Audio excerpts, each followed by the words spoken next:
and bonjour everybody. It's Abiotics here and we are now reacting to Pokemon Winds and Waves first review. And I was so freaking disappointed because I was ready on the day when Pokemon Presents was ready to premiere, but at the time my freaking university gave me an email of me just come to the class right now because we do have an urgent meeting right now for something like a class seminar or something. So I had to go attend that, and I couldn't even try to, start live from my YouTube channel, and I show my reactions and all, and every single plan got blasted off. Yeah, it's been a rough day for yesterday. So I thought of maybe not just take a research of myself by just looking into the website of Pokemon Winds and Waves official website. As you can see, the logo actually looks pretty good, and compared to Scarlet and Violet, the Scarlet and Violet is kind of like a gives like a freaking old relic kind of text compared to this. Looks very colorful, like the sun and moon. Looks pretty amazing. And speaking of sun and moon, this game actually takes place in a freaking archipelago island kind of aspect, like in the Terra Leaks that I talked about in the live stream. Spoiler warnings, I will try to speak about the Terra Leaks as well. If you guys don't want to read about or me going to talk about it, you just can skip the video or just look into any other people's video, like talking about only the game from the first look. Yep, a new stage is set for Pokemon series. Indeed it is, because I saw the first trailer yesterday, and this is my second time I'm going to watch right now with you guys. And I'm going to show you what are the reactions that I got at the first time. The Pokemon Winds and Waves games, all new entries in Pokemon video game series, will be released exclusively on Nintendo Switch 2 simultaneously worldwide. Remember this year, 2027. It's not going to be a holiday release that they will always do. They skipped to 2027. It might be like a early 2027 range as well. You might not even know, but it might be even holiday 2027 as well. So they have another year to work on this game. So we might get an even more polished version of the game. But this game already looks very well polished. I'll tell you why. Right off the bat, the gameplay footage, usually for Scarlet and Violet, they actually did for the same thing for Scarlet and Violet with the security guy who just climbs the escalator, something like that. They also do something like that, but they go through the timeline of each and every single Pokemon regions they took place in, from Johto, Hoenn, Sinnoh, and after that we went to Unova, Kalos. Right after that we went to Alola. Yes, every single things. But right after when they marched to Paldea, we do see somebody opening the door in a floating island area, and I immediately saw like, is this like a freaking cosplaying Pikachu like Pokemon in Pokemon X and Y? I thought of something like that, but I'll talk about these later. Right out of the bat, they sell alright. This game is already looks well polished compared to the freaking scrappy pixelated version of the Switch model they did for Gen 9. Look at that, the characters looks actually pretty good. Look at the freaking lushness of this freaking world they created. It's actually 1,000 times better than the freaking pesky of a pissant version of the open world they built for Paldea. Paldea is freaking dead. Like the desert region, the open world is freaking dead. Everything feels so freaking tropical. Kind of gave me like a Hawaii kind of aspect. Like, yes, Hawaii is like Alola, but this kind of gave me like a if Alola games was in 3DS with this kind of graphics. It kind of reminded me of Alola. Also, the every single animations of this Pokemons and every single frame they show right now is actually really good, and I think it's much better than Scarlet and Violet sometimes, equal to ZA. And now the starters review. Oh boy, look at that. Okay, let me just try to process. Yeah, look at that. Immediate reactions are me like alright, the freaking green chicken right over there is wannabe Torchic, but it turned into a grass. It might be a really very Torchic if if it was like a starter Pokemon. Yeah, the middle one looks pretty cute, but not my cup of tea. The freaking fluff of this guy is so freaking adorable, but it's also the minus as well because the whole fur covering its whole area of what it looks like. But my favorite of the squad is the freaking gecko, baby. Freaking gecko! Look at that! Look at that freaking lizard body like over there. I will if I buy. I will not buy the game because I don't have Switch 2. But if I have the Switch 2 and if I have the game, I will immediately switch. Immediately choose that guy. And right after that, they reveal the names of these guys. Brout, which I immediately know what are the reference they name gave for the Brout, because Brussels, the type of seeds they plant in all the grounds. So that's kind of like the combination. Brout. This is some kind of a name that I didn't expect from this guy. Pombon. Oh my god! Immediately I remember there's an Indian chocolate biscuit. A chocolate biscuit is called Bon Bon. It kind of reminds me of the same name because Bon Bon at the last names. Kind of remind me of that. And look at that freaking cute. I want to cuddle this guy. And I want to bite him. And after that, some people say on the top right corner, it looks like like a sea monster. Some people say it's like a hint to the legendary Pokemon for this game they're gonna release maybe at the next presence.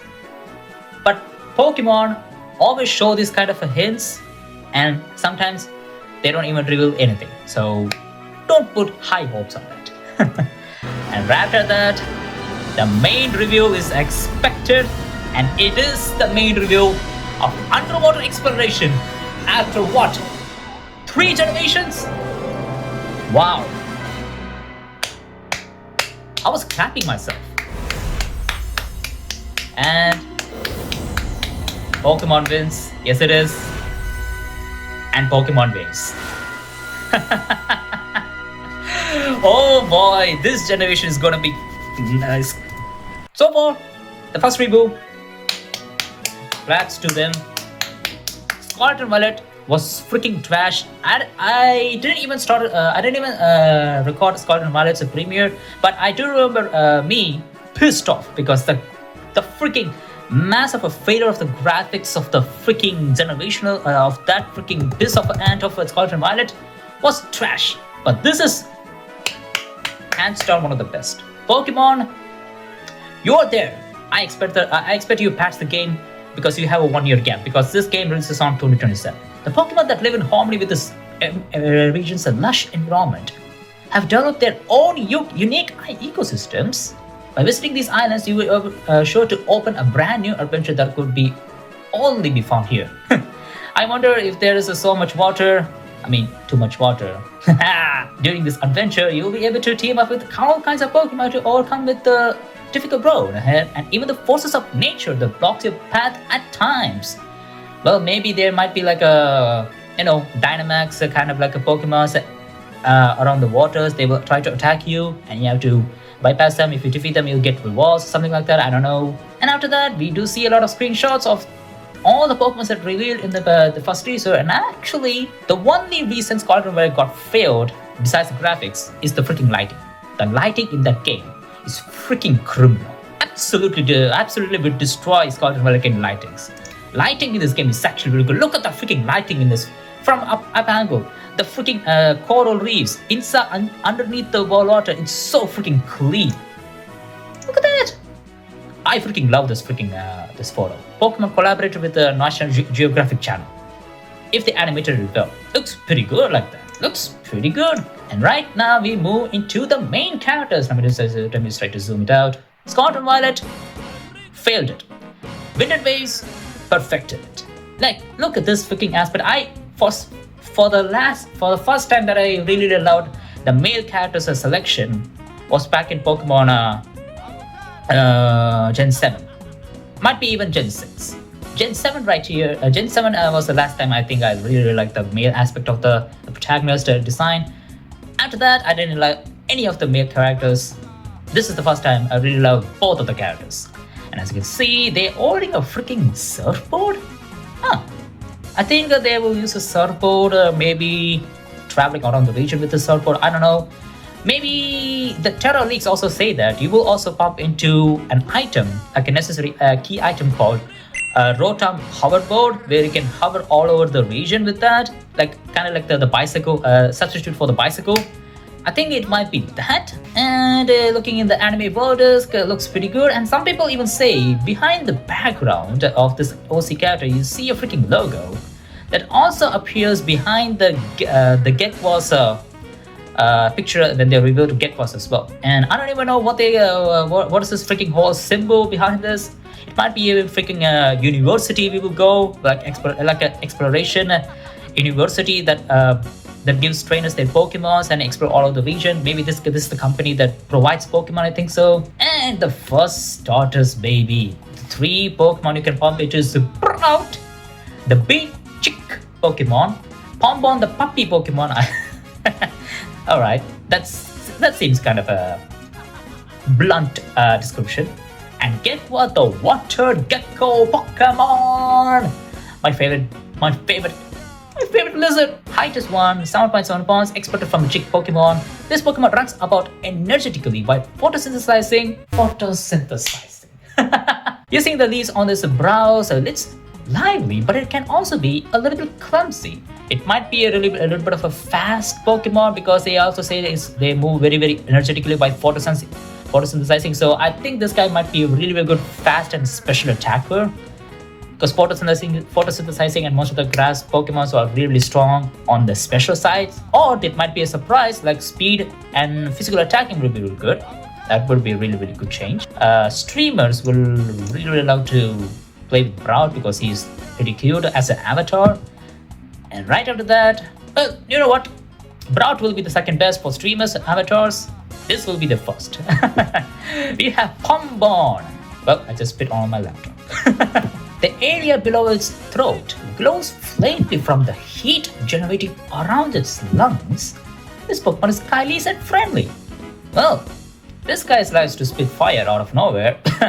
This guy might be a really, really bulky defensive Pokemon, I think so, because he has a lot of fluff that protects his body. Plus, he also spits out a lot of fire and heat, and generates a lot of heat inside. Sometimes even hit as a tank. Maybe there might be a signature move for this guy where every time he takes a hit, he spits out fire that is 2 times more powerful than when he gets hit. It might be something like that. Might be like a fire version of a Metal Burst. Alright, after that we do have Water Gecko Pokemon, my favorite starter. Game Freak, you really, really cooked with this design. Really, really great. This Pokemon launches springly bolts of water from its tail. Oh, shoots from its tail? That's okay.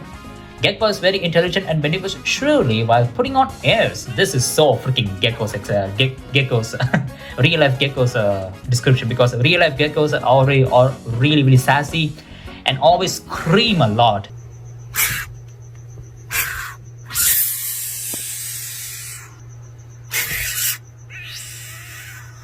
And it will be kind of a difficult Pokemon to want to describe on the stat wise, because he might be a really, really fast attack Pokemon, but he also says that he spits ball from his tail.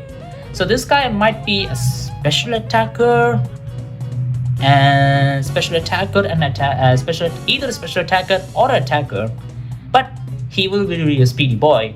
Alright, the Pikachus that I was going to talk about. I want to talk about this right now. What the hell is this freaking appearance of some Pikachu with a brand new look? Just how could this Pikachu be involved in the adventure? Look forward to future announcements. Mr. Windichu. Mrs. Wavichu. Okay. I love the fact that are they shiny Pokemons? Or they just had a freaking poor day at the beach without applying cream on their body or something. I don't know. Yeah. Other than this, there's nothing to talk about a Pokemon of Winds and Waves. And I think I do have some information of what all these starters might be inspired from, because I did some research a little bit and it kind of matches. Alright, since the Terra League said like the region that's going to take place for Gen 10 is going to be around Thailand and Philippines, and now we are in. The freaking inspiration for Brout is Red Jungle Fall, because this guy is actually really common in Thailand, especially in Southeast Asia, and these are really common in every single streets of Thailand, and they are domesticated chicken as well. So this looks pretty colorful, and it might even look very beautiful if they have multiple colors when Brout evolves into this kind of a chicken aspect. It looks pretty good. And that is one of my conspiracy theories, and I think this guy might evolve into a freaking Red Jungle Fowl. After that, we do have the inspiration for Bon is Thai Banquo Dog. I don't even know what the hell this dog is. I just want to research this whole theories of what Pokemon these guys inspired from, and I bumped into this dog, and kind of matches the feeling of a pretty domesticated dog, and also looks pretty fluffy. Like if you compare the freaking popped picture that I'm showing right now and compare to Bon, really kind of fits it. So this generation might be really interesting, because this might be one of the generations only quadruped Pokemons, because that so far the inspirations that I've shown you, with my inspirations that I talk about right now, we might get only quadruped Pokemon, which is really rare for Pokemon for this games, which actually might be a really possibility. We'll see. Alright, the last one is my favorite one, because immediately when I saw the freaking Gekwa, I immediately remember Tokegekko. I immediately know this guy's inspiration for was Tokegekko, because Tokegekko is actually one of my favorite things, and I was really expecting like, okay, when does this Pokemon gonna take this guy as a freaking inspiration to make us a Pokemon? And they had done it. Finally. I think after Alola, I was really expecting they will go for like a Gecko Pokemon, but they have done it, and here they are. And if we go into the images, and some images, as you can see, he looks pretty very similar to Gekwa. And those are the things that I can talk about in Gen 10. Yeah. Okay, final thoughts that I have to say is, Game Freak, you have 1 year time. You have 1 year freaking time. Please don't freaking flop this. Please follow me, God. Because you have 1 year. Not a freaking holiday season, you know, you have a freaking year. I want you to make this game look well polished, not a freaking buggy mess that you did for freaking Scarlet and Violet. I mean, ZA has a little bit of issues, but ZA was fine. I will love ZA, but don't flop it, okay? This is your main game. Try not to flop it. Okay, so that's the thing that I can talk about my thoughts of Pokemon Wins and Waves. What are your thoughts after seeing the freaking first review of a Pokemon Wins and Waves? Be sure to put in the comment of what are your thoughts, and also be sure to subscribe and shank the like button for more contents of me talking about Pokemon Wins and Waves. Talk about what is the region we'll explore, and what might be the legendary Pokemon's story around. I will talk about it. If you guys want more videos of that, be sure to shank the like and be sure to subscribe for more contents. Yep, I'll see you guys in the next video. Peace.